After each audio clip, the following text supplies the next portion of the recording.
ابرار حسین استوری صاحب ہیں، یہ جی نیوز کے ساتھ اس وقت سپریم کورٹ سے کام کر رہے ہیں۔ ابھی کیس سنا جا رہا تھا تو وہاں موجود تھے، یہ بتائیے کہ اس کیس کی تفصیلات کیا ہیں؟ شرائع صاحب، سب سے پہلے تو جسٹس قاضی فائز عیسیٰ صاحب نے جمعے کا دن تھا اور صبح تقریباً کوئی 9 بجے کا ٹائم تھا، تو 9 بجے انہوں نے جسٹس عمر عطا بندیال جو چیف جسٹس گلزار صاحب کے بیرون ملک جانے کی وجہ سے قائم مقام چیف جسٹس کا حلف لے رہے تھے، ان سے حلف لیا، اور اس کے بعد بینچ 2 میں جسٹس قاضی فائز عیسیٰ صاحب اپنے کیسز کی سماعت کر رہے تھے، اور 8 کیسز لگے ہوئے تھے اس دن کی ان کی بینچ میں۔ ان کے ساتھ جو بلوچستان سے ابھی ریسنٹلی جو جج آئے ہیں جسٹس جمال مندوخیل صاحب، وہ بھی ان کے ساتھ 2 رکنی بینچ تھا۔ تو میں پھر پریس روم میں آ گیا، تقریباً کوئی 10 بجے کا ٹائم تھا۔ تو جیو نیوز کے آپ کو پتہ ہیں قیوم صدیقی صاحب، جنہیں اکثر جو ججز ہیں وہ جسٹس قیوم صدیقی بھی کہتے ہیں، بڑی نالج رکھتے ہیں خاص طور پہ قانونی اور سپریم کورٹ کی بیٹ کے حوالے سے، تو وہ ایک اپلیکیشن لے کے آئے۔ وہاں پہ ان کے ساتھ متی اللہ جان صاحب آئے، اس کے بعد پھر عقیل انجم جو ایکسپریس ٹی وی کے ہیں وہ آئے، پھر اس کے بعد سید بلوچ، اس طرح ہم 3-4 بندے وہاں پہ اکٹھے ہو گئے پریس روم کے اندر۔ وہاں پہ ایک اپلیکیشن تھی، مجھے کہا گیا قیوم صدیقی کی طرف سے کہ اس پہ سائن کریں۔ میں نے ٹرکا دیا کہ جو اپلیکیشن میں نے پڑھی نہیں، دیکھی نہیں ہے کیا، تو میں اس پہ کوئی سائن کر ہی نہیں سکتا تھا۔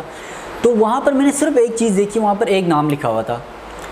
جو press association of supreme court کے صدر ہیں امجد نذیر بٹی صاحب، ان کا نام لکھا ہوتا، جبکہ وہ موجود ہی نہیں تھے اور ان کا سائن بھی نہیں تھا۔ تو مجھے لگا کہ ان کی جگہ میں مجھ سے سائن کروایا جا رہا ہے، اس لیے میں نے سائن نہیں کیا۔ ہوا یہ کہ اس کے بعد مجھے قیوم صدیقی صاحب نے کہا کہ برار جا کے جو ہے نا آپ بینچ میں جا کے دیکھ لیں کہ قاضی فائز عیسیٰ صاحب کے بینچ میں کیا ہو رہا ہے۔ میں گیا ہوں، جا کے وہاں میں نے صورتحال دیکھی، تو کوئی 3 یا 4 نمبر کا کیس چل رہا تھا، تو قاضی فائز عیسیٰ صاحب کا موڈ بھی بہت اچھا نظر آ رہا تھا اس دن۔ اس کے بعد میں آیا ہوں پریس روم میں، آ کے میں نے قیوم صدیقی صاحب کو یہی صورتحال بتا دی۔ تو اس کے بعد کوئی 5, 10, 20 منٹ بعد جو ہے نا ایک اور صحافی اسد طور، جن پہ آپ کو یاد ہو تو ان پہ اٹیک بھی ہوا تھا، ادھر اسلام آباد کے اندر کوئی حملہ بھی ہوا تھا، ان پہ بھی، جی بالکل، ان پر اٹیک ہوا، وہ بھی وہاں پہ آ گئے، اور ہم سب کو لے کے قیوم صدیقی صاحب وہاں پہ کورٹ روم میں گئے۔ کورٹ روم میں کیسز کی سماعت چلتی رہی، اور جب 8 کیسز کے 8واں کیس ختم ہونے لگا،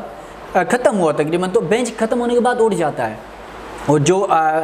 کورٹ کے ملازمین ہیں ججز کی کرسیاں اٹھانے کے لیے آ جاتے ہیں۔ جب ججز کی کرسیاں اٹھانے کے لیے کورٹ روم کے ملازمین آئے، تو قاضی فائز عیسیٰ صاحب نے کہا اور کچھ ہے، نیٹ یہ جملہ تھا، اور کچھ ہے۔ اتنے میں جو کرسیوں پہ بیٹھے ہوئے قیوم صدیقی صاحب تھے، وہ اٹھ کے روسٹم پر آئے، اور انہوں نے جو صحافیوں کے حقوق اور صحافیوں کو ہراساں کرنے کے حوالے سے، انہوں نے خاص طور پہ جو FIA کی طرف سے صحافیوں کو ہراساں کیا جاتا ہے، ڈرایا جاتا ہے، اٹھایا جاتا ہے، ان چیزوں کے حوالے سے اپلیکیشن وہاں پر موو کی، اور کہا کہ صحافیوں کو اس طرح تنگ کیا جا رہا ہے۔ قاضی فائز صاحب نے جو اپنے ملازمین تھے کورٹ کے، ان سے دروازہ بھی کھول دیا تھا اندر جانے والا، وہ دروازہ بھی بند کروا دیا اور ان کو بیٹھنے کا اشارہ کیا۔ اس کے بعد کیس کی سماعت شروع ہوئی ہے۔ شرائع صاحب، سب سے امپورٹنٹ بات آپ کو بتا دوں، یہ اپلیکیشن اسی ٹائم موو ہوئی، اسی ٹائم ہیئرنگ ہوئی، 40 سے 45 منٹ کی ہیئرنگ ہوئی، اور اس میں سے 5 منٹ یا 10 منٹ کی ہیئرنگ تھی، اور کم سے کم 30 سے 35 منٹ کا آرڈر تھا۔ اور آپ نے آرڈر پڑھا بھی ہے کہ سوائے پاکستان میں کوئی ایسی مطلب سرکاری تنظیم یا کوئی سرکاری ادارہ یا کوئی صحافتی تنظیم کسی کو نہیں چھوڑا، یا سب کو قاضی فائز صاحب کی طرف سے آرڈر میں طلب کیا گیا۔ اس کے بعد 26 اگست کو انہوں نے کیس کے سماعت کی جو ہے ڈیٹ دی، اور ہم وہاں سے روانہ ہو گئے۔ اب کل ہم نے دیکھا ہے،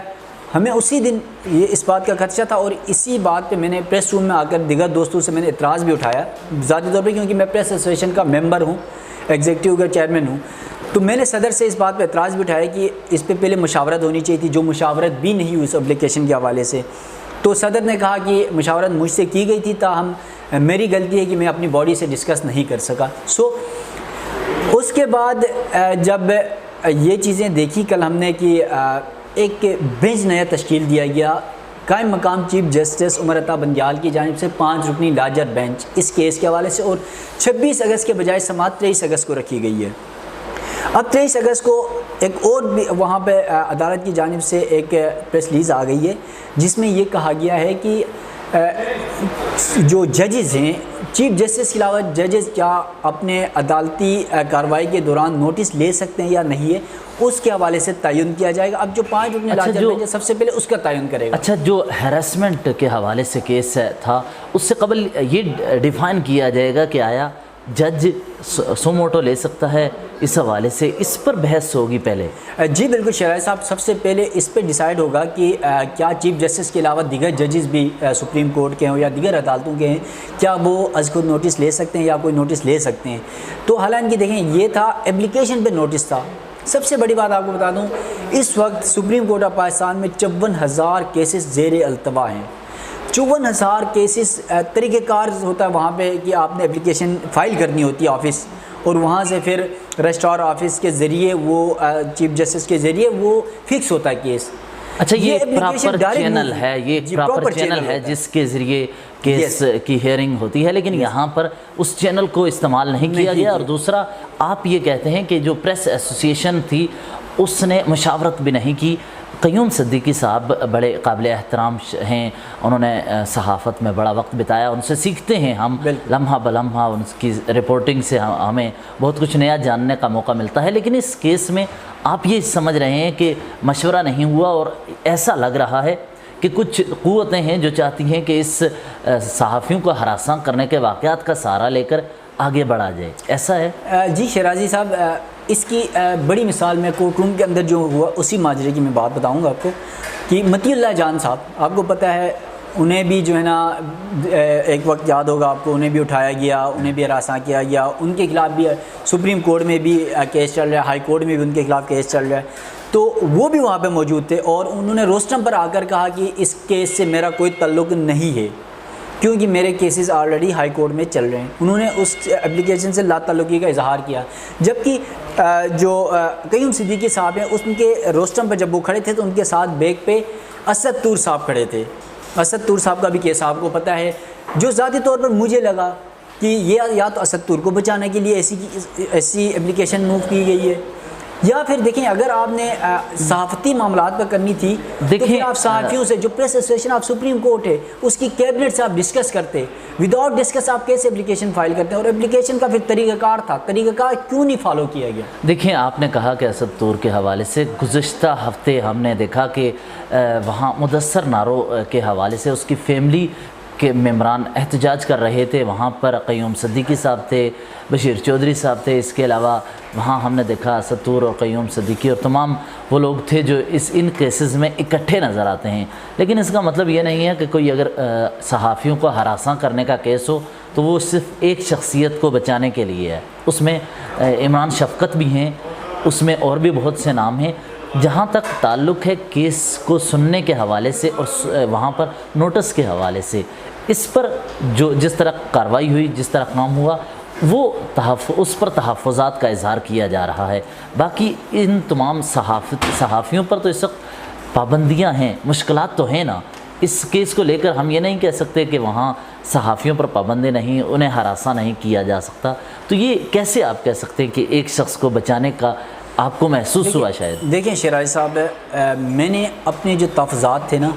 وہ پریس روم کے اندر تمام سینئر دوست تھے سارے، ان سب کے سامنے میں نے اس بات کا اظہار کیا کہ آپ نے جو اپلیکیشن کے جو آپ کا طریقہ کار تھا وہ بہت غلط تھا۔ دیکھیں، آپ کی بات سے میں ایگری کرتا ہوں کہ پاکستان میں صحافیوں کو بہت زیادہ مشکلات کا سامنا ہے، خاص طور پہ FIA کی طرف سے جو کچھ دوستوں کو ہراساں کیا گیا، یہ آن دا اسپاٹ سب کو پتہ ہے کہ ایسا ہو رہا ہے، لیکن اس کے باوجود ایک طریقہ ہوتا ہے کہ کورٹ میں آپ نے ڈائریکٹ آپ کورٹ میں جا کے، چلیں آپ فائل بھی کرنا ہوتا تو آپ جا کے چیف جسٹس کے کورٹ میں جا کے فائل کرتے، اپلیکیشن موو کرتے، یا ان سے اپنی استدعا رکھتے۔ آپ جا کے دوسرے نمبر کے جج کے پاس آ کر آپ اپلیکیشن فائل کیوں کر رہے ہیں؟ سب سے بڑا سوال اس پر اٹھتا ہے۔ اور دوسرا پھر دیکھیں، اس کے علاوہ اگر آپ نے صحافیوں کے لیے اگر آپ نے اچھی سوچ رکھی تھی، جو صحافیوں کے خلاف جو معاملات ہو رہے ہیں، ہراساں کیا جا رہا ہے، یا ان کے لیے جو حقوق کا ان کا مسائل ہیں، اس پہ آپ نے اپلیکیشن موو کرنی ہے، تو آپ دیگر جو اسٹیک ہولڈرز ہیں، جو صحافتی تنظیمیں ہیں، یا press association of supreme court کا میں جو وہاں کی کابینہ ہے اس کا میں ممبر ہوں، مجھے نہیں پتہ، میرے صدر کے علاوہ کسی اور ممبر کو نہیں پتہ، صدر سے صرف فون پہ ڈسکس کیا گیا، یا ایک کرکٹ میچ ہوا تھا وہاں پہ کہا گیا کہ ہم اپلیکیشن موو کرنے جا رہے ہیں۔ تو جب میرے صدر نے، میرے پریس ایسوسیشن کے صدر نے اپلیکیشن ہی نہیں دیکھی، اور وہ اپلیکیشن ان کے سائن کے بغیر قاضی فائز صاحب کے پاس چلی گئی، اور قاضی فائز صاحب نے تب تک ان کو یہ بھی کہا کہ تب تک اس آرڈر کو ہم اوپن نہیں کریں گے یا اس آرڈر کو جاری نہیں کریں گے جب تک آپ کے پریس ایسوسیشن کے صدر کا دستخط نہیں ہوگا۔ اور پریس ایسوسیشن کے صدر نے 1 گھنٹے یا آدھا گھنٹے بعد آئے ہیں، وہ آگے اس کے بعد جا کے انہوں نے کورٹ روم میں جا کر اس اپلیکیشن پر دستخط کیے۔ دیکھیں اگر آپ نے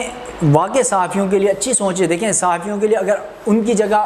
قیوم صدیقی ہمارے سابق صدر بھی ہیں پریس ایسوسیشن کے، ان کی جگہ کوئی اور سیاسی یا کوئی اور صحافتی تنظیم آ جاتی صحافیوں کے حقوق کے لیے تو ہم کھڑے رہتے، جیسے آج ہم ان کے لیے بھی اس اپلیکیشن پہ بھی ہم کھڑے ہیں۔ ایسی بات نہیں کہ ہم اس اپلیکیشن کے ساتھ نہیں ہیں، ہم اس اپلیکیشن میں ان کے ساتھ کھڑے ہیں، لیکن اس کا جو طریقہ کار تھا اسے اپنایا جاتا تو بہتر ہوتا اور یہ صحافیوں کے فائدے کے لیے ہوتا۔ اچھا، یہ جو تنقید سوشل میڈیا پلیٹ فارمز پر کی جا رہی ہے اس طریقہ کار کی وجہ سے کی جا رہی ہے کہ اس انداز سے اس کیس کو نہیں سنا جانا چاہیے تھا، جس کے لیے تمام فارمیلٹیز جو طریقہ کار ہے جو معاملات ہیں ان کو چیک کیا جانا چاہیے تھا۔ دوسرا، قیوم صدیقی صاحب نے جسٹس قاضی فائز عیسیٰ کا انٹرویو کیا، اسد علی طور جسٹس قاضی فائز عیسیٰ کے کیس کو لگاتار رپورٹ کرتے رہے۔ وہ جب ان کی وائف FBR میں آئیں وہ خود موجود تھے، ان کے ساتھ تھے، وہ فوٹیجز میں بھی دیکھا جا سکتا ہے۔ وہ ان کی ٹویٹس سے لگتا یہ رہا ہے کہ وہ بہت کلوز ہیں اور قاضی فائز عیسیٰ کے والد کی قربانیاں ہیں، ان کی ایک بڑی شخصیت ہے کہ ہمیں پاکستان کے لیے دی جانے والی قربانیاں ہمارے سامنے ہیں۔ لیکن یہاں پر اب جو تحفظات ہیں یقیناً ان کو دور کیا جانا چاہیے۔ ان کو دور کیا جائے گا تو ایک بڑی پرسنالٹی، ایک بڑی شخصیت جو قابل اعتماد ہیں تو ان پر پھر سوال نہیں اٹھایا جائے گا، انگلی نہیں اٹھائی جائے گی، یہ ضروری ہے۔ دیکھیں شیرازی صاحب، جس طرح اپلیکیشن موو ہوئی ہے نا، یہ بہت بڑا سوالیہ نشان ہے، جبکہ آپ کو پتہ ہے کہ اس اپلیکیشن کی وجہ سے